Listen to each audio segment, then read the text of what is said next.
नमस्कार, वंदे भारत, भारत तक देख रहे हैं आप। आपके साथ मैं हूं सांची त्यागी।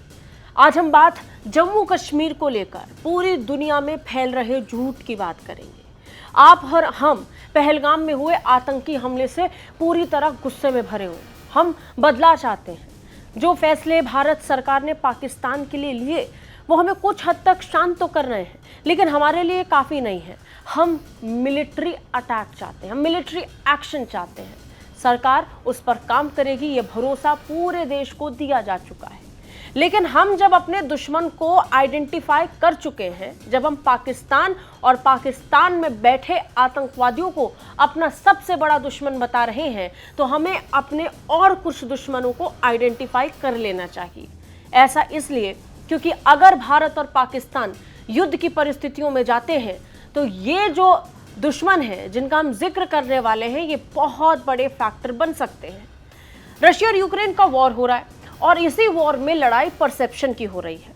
किसी के लिए रूस सही है, किसी के लिए यूक्रेन सही है। इजराइल फिलिस्तीन में भी यही हो रहा है। इजराइल पर हमास ने आतंकी हमले किए, लेकिन यहां भी परसेप्शन की लड़ाई बन गई।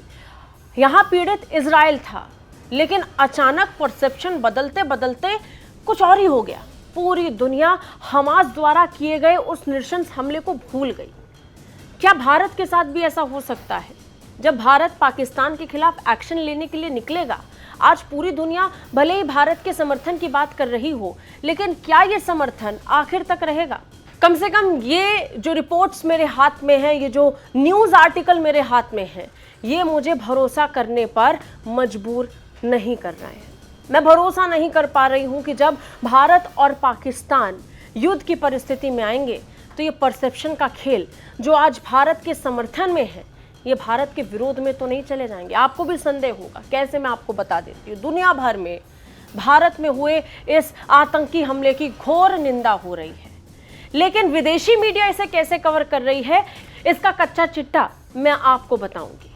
एक एक करके हर एक आर्टिकल का जिक्र करेंगे और उन आर्टिकल्स में इस्तेमाल किए गए शब्द के बारे में बात करेंगे। सबसे पहले हम बात कर लेते हैं उस आर्टिकल की जिसने बाकी आर्टिकल्स पर हमारी नजर जाकर के टिका दी। 3 दिन हो चुके हैं, 3 दिन से अलग अलग विदेशी मीडिया इन्हीं तरीके की खबरों को छाप रही है जो आपकी स्क्रीन पर इस समय फ्लैश भी हो रहे हैं। लेकिन हम सबका ध्यान 3 दिन से नहीं गया।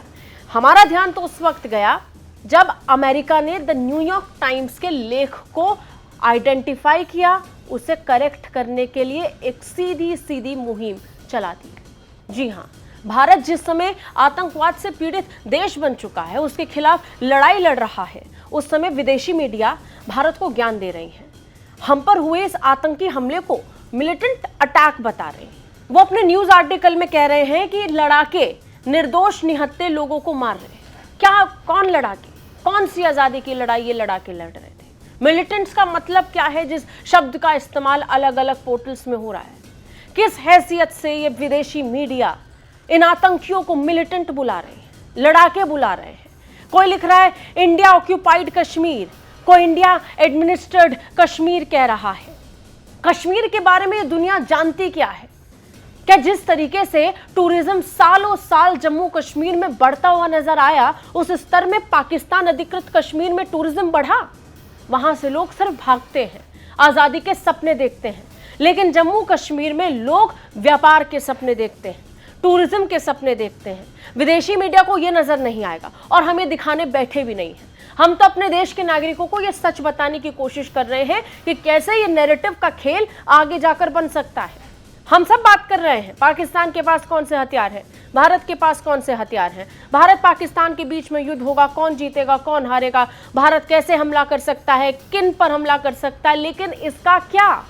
ये जो हमले हम पर बहुत गुपचुप तरीके से हो रहे हैं, उसका क्या? ये जिस तरीके से खबरों को छापा जा रहा है, ये स्लीपर सेल्स का काम नहीं कर रहे हैं तो कौन कर रहा है? अब सीएनबीसी की इस रिपोर्ट को देख लीजिए।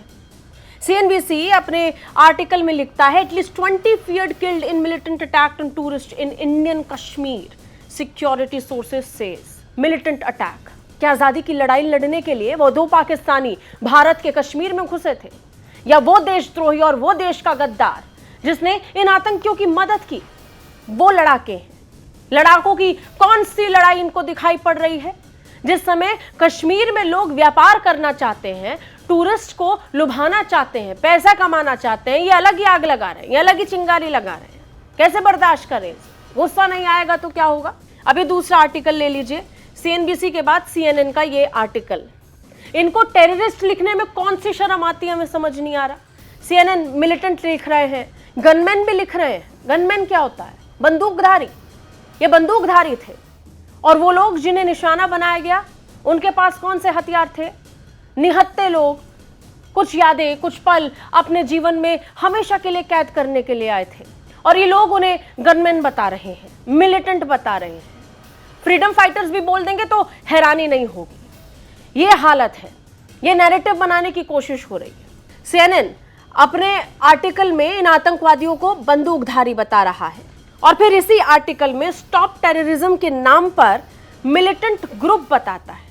आतंकवादी संगठनों को ये लड़ाकों का ग्रुप बता रहे हैं। और सिर्फ इतना नहीं है, एक और आर्टिकल का जिक्र करते हैं। एसोसिएट प्रेस न्यूज एजेंसी है, ये भी अपने आर्टिकल में मिलिटेंट शब्द का इस्तेमाल करते हैं। और तो और Indian controlled Kashmir, Indian controlled Kashmir लिखकर ये भारत को बेइज्जत कर रहे हैं। जिस कश्मीर में लोग आराम से पैसा कमाते हैं, व्यापार करते हैं, उस पर भारत का कंट्रोल बताकर उस कश्मीर को ये घोषित कर रहे हैं।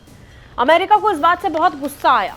यही कारण है कि अमेरिका के प्रशासन ने, सरकार ने, संसद की तरफ से एक मत होकर एक ट्वीट हुआ न्यूयॉर्क टाइम्स के ट्वीट में, जिसमें मिलिटेंट लिखा गया था, उसे करेक्ट करके टेररिस्ट किया गया। वो खबर भी आपने देखी होगी, और ये हम आपको फ्लैश करके लगातार स्क्रीन पर दिखा भी रहे हैं। गार्जियन को भी शर्म नहीं आई, गार्जियन भी लिखता है मिलिटेंट्स। बीबीसी भी अपनी रिपोर्ट्स में लगातार militant attack, Indian administrated Kashmir जैसे शब्दों का इस्तेमाल कर रहा है, और बोल रहा है कि कैसे बेचारे लड़ाके आज़ादी की लड़ाई लड़ रहे हैं। क्योंकि हम सब जानते हैं, एक लंबा इतिहास इन न्यूज़ पीसेस का रहा है, इन न्यूज़ आर्टिकल्स का रहा है, जिसमें एक बहुत ही सिलसिलेवार तरीके से परसेप्शन का खेल चलाया जाता है, और उसी पर ये आज भी टिके हुए हैं। इस बार अटैक सेना पे नहीं हुआ है, इस बार अटैक उन निहत्थे लोगों पर हुआ है जो सिर्फ कश्मीर घूमने के लिए गए थे। लेकिन यहाँ कोई क्रेडिबिलिटी नहीं, कोई मीडिया एथिक्स नहीं, बस जो मन में आ रहा है वो लिख दे रहे हैं। अल जजीरा भी इंडियन एडमिनिस्ट्रेटेड कश्मीर जैसे शब्द का इस्तेमाल कर रहा है, और बार बार भारत पर ही सवाल उठा रहा है। ये सिंपैथी, किस नाम की सिंपैथी दे रहे हैं? भारत को ये सिंपैथी कभी नहीं चाहिए थी, भारत को किसी से कोई सिंपैथी नहीं चाहिए थी, और ये बहुत ही डिप्लोमेटिकली आर्टिकल्स को छापा गया है। एक तरफ दुनिया भर के देश भारत का समर्थन कर रहे हैं, अमेरिका, रशिया, फ्रांस, इजराइल खुले तौर पर समर्थन कर रहे हैं, इटली, ये तमाम देश भारत के साथ आकर खड़े और कह रहे हैं कि आतंकवाद के खिलाफ इस लड़ाई में वो भारत का समर्थन देंगे। लेकिन इन्हीं देशों में मौजूद उनकी मीडिया क्या कर रही है, ये पोल अब खुल रही है। यही कारण है कि भारत को इस पर जवाब देना नहीं पड़ा, बल्कि अमेरिका की सरकार को ही, वहाँ की प्रशासन को ही ये कहना पड़ा कि मिलिटेंट शब्द का इस्तेमाल करना बंद कर दीजिए और खुद को सही कीजिए। ये मिलिटेंट नहीं, आतंकवादी हैं। आपको क्या लगता है? कमेंट करके हमें ज़रूर बताइए। जय हिंद।